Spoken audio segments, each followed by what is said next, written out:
Well, good evening, everyone. Certainly it's good to see you here tonight. You know, you may have noticed in the bulletin, I think on July 11th at 9 a.m., it says there's a father-son donut drop. And you may wonder, what exactly is that? Well, my good friend Chris Guin, who I went to college with over 20 years ago, has never had a piping hot, fresh Krispy Kreme. And as you know, not too far from his house at the end of this month, they're opening up a Krispy Kreme. And I'm the kind of person that I have to go to Lexington to get a Krispy Kreme. So I'm so excited. There's going to be a Krispy Kreme on the east side of Cincinnati.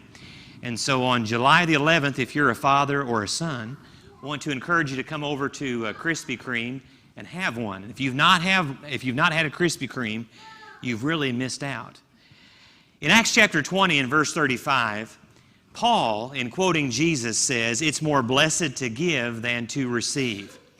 In Luke chapter 6, verse 38, Jesus says, "Give, and it will be given to you. Good measure, pressed down, shaken together, running over. They will pour into your lap.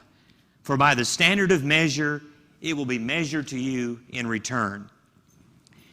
I think those two statements and others like them throughout both the Old and the New Testament make clear we get back what we put into life.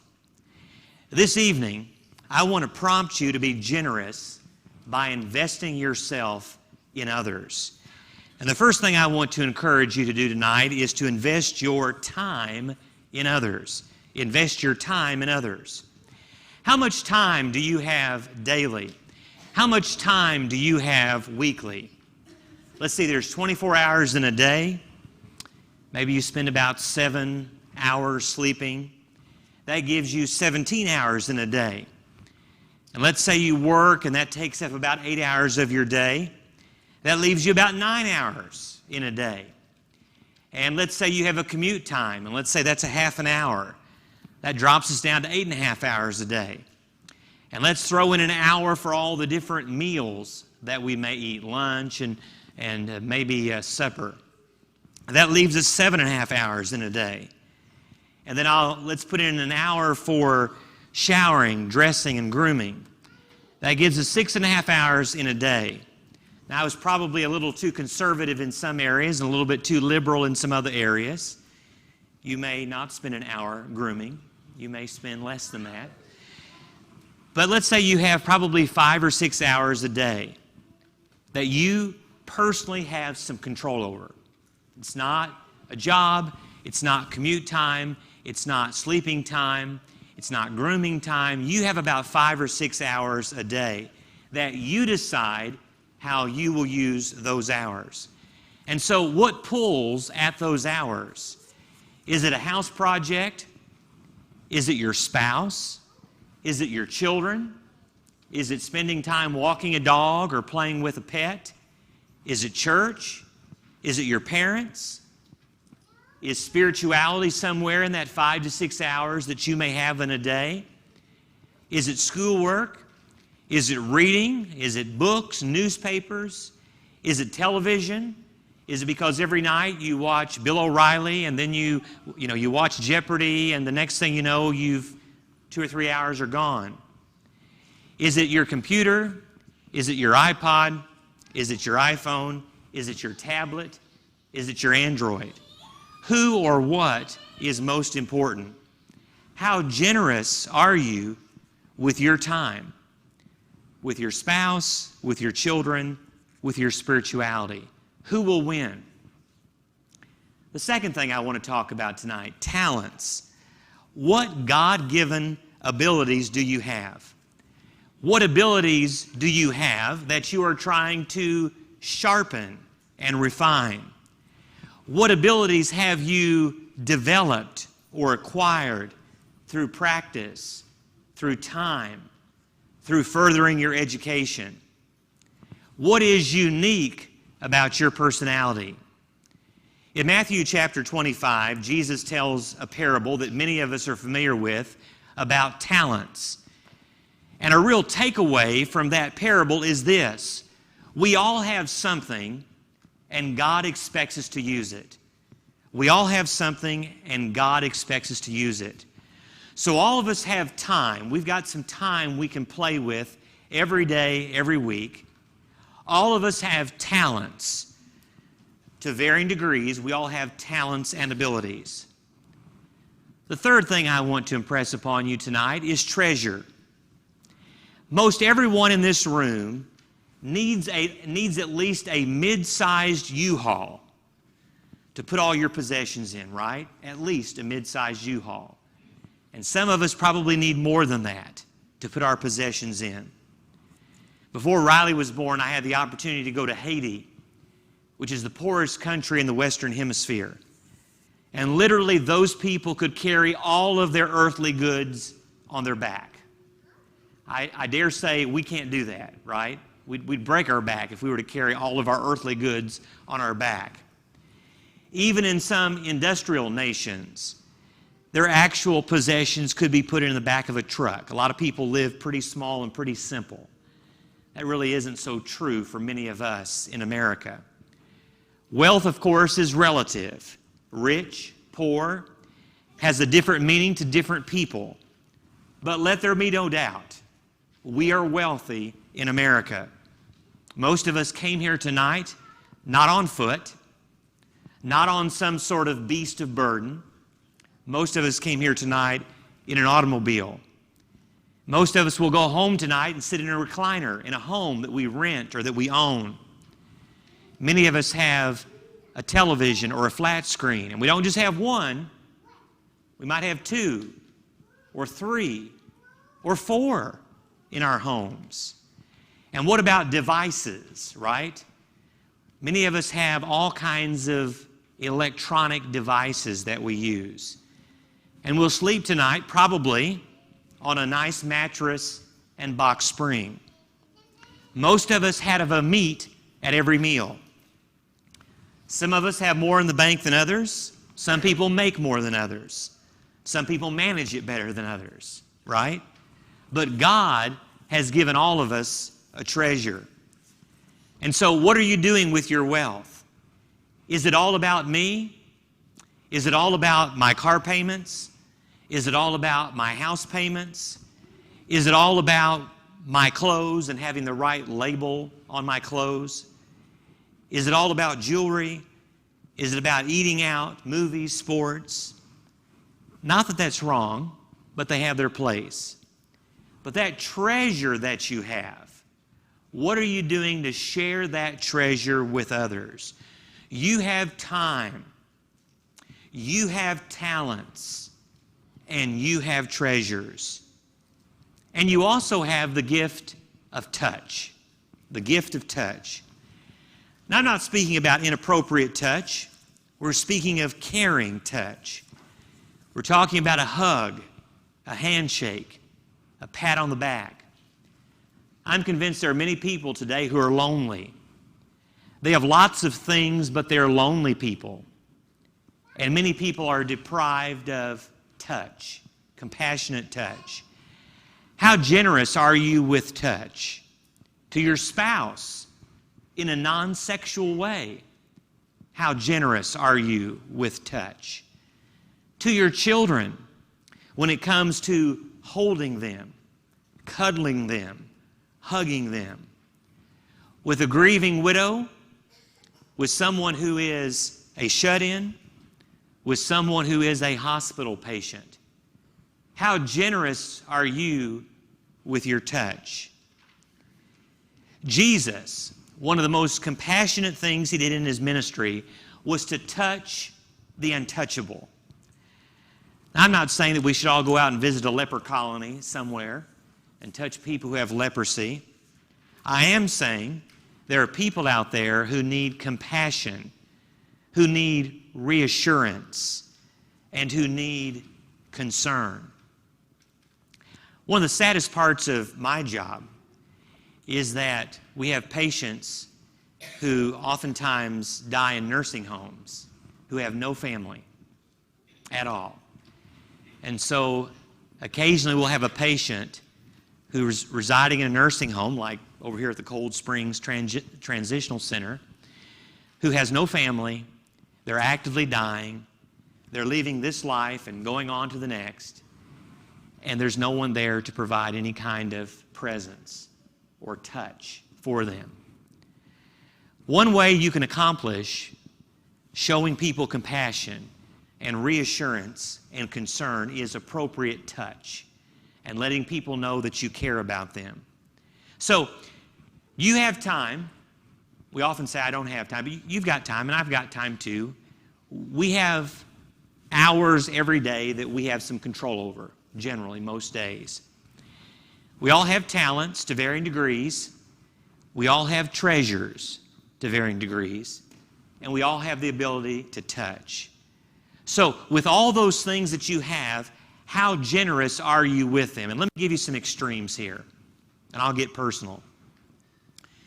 So I had a great-grandmother. She was a step-great-grandmother who lived in Smiths Grove, Kentucky.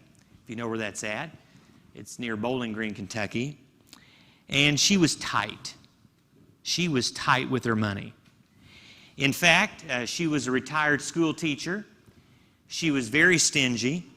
My mother would tell me stories how she would go to church with her some during the summertime, and she would sit on the back row, and she'd take a dollar bill and fold it up as small as she could, and that's what she would put in the collection plate when it passed by on Sunday. I remember going to visit her some during the summer, and she'd always have an RC Cola. Do you remember RC Cola? She'd always have an RC Cola, and I remember one year she said, I want to give Brian some money for school clothes. She gave me $1. I don't know, really what you can do with $1, but she gave me $1 for school clothes. When she died, many years ago, she died a multimillionaire. She was very tight, and she wasn't generous with her time, her talents, her treasure, or her touch. On the other side of that is some good friends of ours, Gary and Sharon Harridge. Gary's a retired engineer from DuPont. He traveled the world for DuPont. And his wife, Sharon, is a retired nurse now. She was a nurse for Ohio Valley University. They were generous with their time, talents, treasure, and touch. I couldn't tell you the number of people who have been in Gary and Sharon's home, from university presidents to foreign exchange students, from college students at Ohio Valley University. All kinds of people have been in their home. And they've traveled to visit many of those people that they've put up through the years. They have literally impacted scores of people. Very, very generous. A couple I want to tell you about is Dr. John and Mary Barton. John is an elder at the Hillcrest Church of Christ in Abilene, Texas. And John was a professor of mine at Freed-Hardeman. He was a computer science professor. And his wife, Mary. And Mary was the sister to Earl Edwards, who some of you know. I remember when Casey and I, right before we got married, I didn't have a place to live until the house that I was supposed to move into got ready. Well, every year they went to Austria to teach at that time at International Christian University. And so they let me stay at their home, beautiful home, for about a month. And I was able to house sit for them. They gave me a free run of their home. There are times that they gave Casey and I tickets to Freed-Hardeman benefit dinners. I remember one year we stayed with them for the lectureships at Freed-Hardeman. And when Casey and I were college students, and we were very poor college students, one time John and Mary had us over for dinner, and they fixed the fattest, juiciest steaks I'd ever ate for a bunch of lousy college students. They put those on the grill. They were very generous people. And I can tell you there are people all over the United States and really all over the world, because they went to Europe every year to teach over there, who know John and Mary Barton. Very generous people. Now, I want you this evening to focus your generosity through mentoring. Now, mentor, the word, comes from Homer's great epic, the Odyssey. In this story, a mentor is a friend of Odysseus, who undertakes the education of his son Telemachus. Today, the word depicts a wise and helpful friend, a teacher, a leader who uses his experience and his knowledge to show others how to walk the pathway of life. It's training up someone underneath us. You know, Paul and Timothy had that kind of relationship. In 1 Timothy 1 and verse 2, Paul said, "My true child in the faith." He also had that relationship with Titus. In Titus 1:4, he called Titus "my child." And so Paul was able to be a mentor to both Timothy and Titus. Do you think Paul was a busy guy? I think Paul was probably very busy, right? He was making tents, he was preaching, he was traveling, going on missionary journeys. And so when I think I'm really busy, think about Paul. Paul was a bivocational minister, and yet he had time to mentor at least 2 young preachers.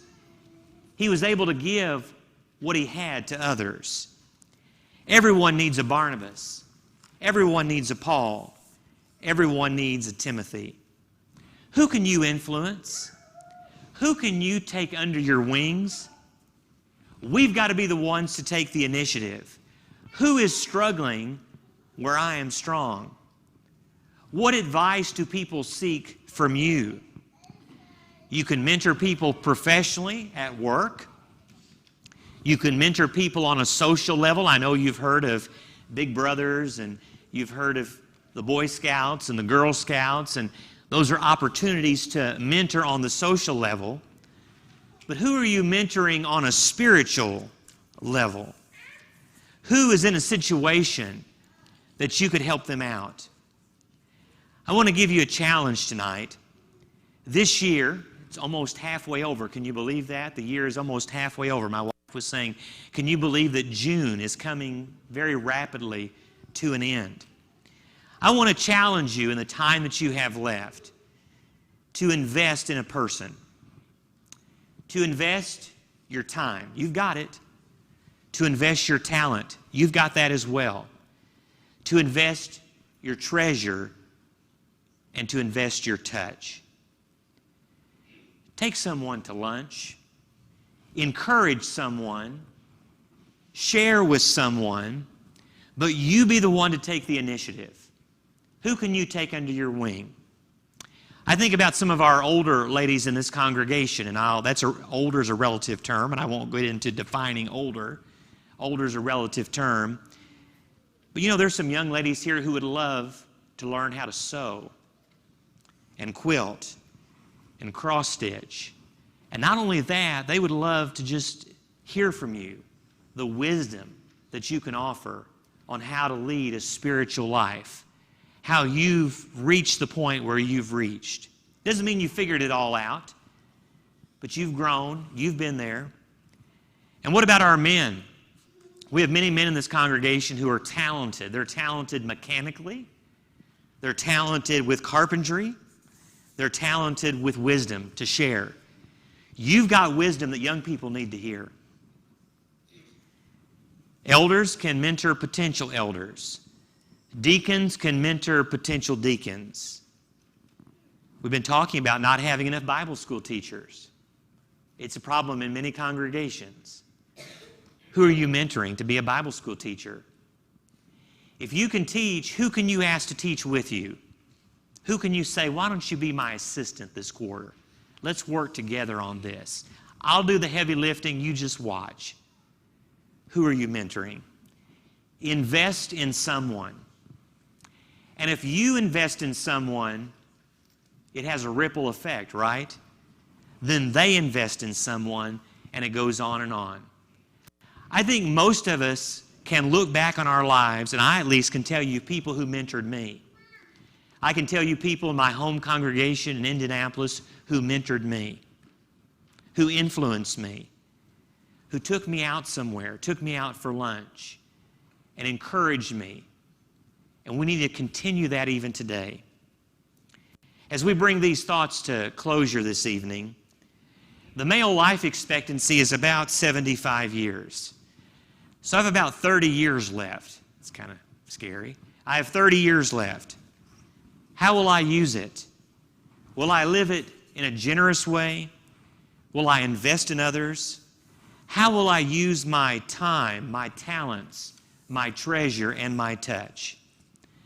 Find someone to work with. Make a plan of action.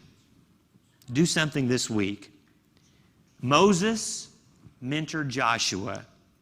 Elijah mentored Elisha. Eli mentored Samuel.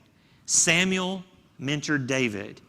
Jesus mentored the apostles. Barnabas mentored John Mark. Paul mentored Timothy and Titus. Whose life are you trying to impact? We're so blessed with very talented people, with time on our hands, with treasures, and with touch. And so I want to encourage you, don't just make it this kind of a nebulous thing, but who are you really going to invest in this week? Write it down and spend some time with that person. Tonight, if you're not a New Testament Christian, that's the first step. You need to become a Christian. Well, how do I become a Christian? Well, we have some examples in the New Testament. And every example that we find, people believed in Jesus. Well, I can do that. They repented from their sins. They said, I'm not going to live that way anymore, and I know I need my sins washed away. They acknowledged Jesus Christ as their Lord and Savior. They confessed Him. And then every time we see that people were immersed in water, and that's what put them into a relationship with Christ. That's what added them to the church every time. That's what people were called to do, and that's how they responded. Perhaps you are a Christian tonight, but as you reflect upon your life, you realize you've not been living it in the way that you need to. We get there sometimes. We have valleys in our lives. And when we're in those valleys, it's important that we recognize it, we're self-aware, and that we ask our brothers and sisters in Christ to pray with us and for us so we might restore our relationship with Jesus. If we can help you in any way, won't you? Please come forward while together we stand and sing to encourage you.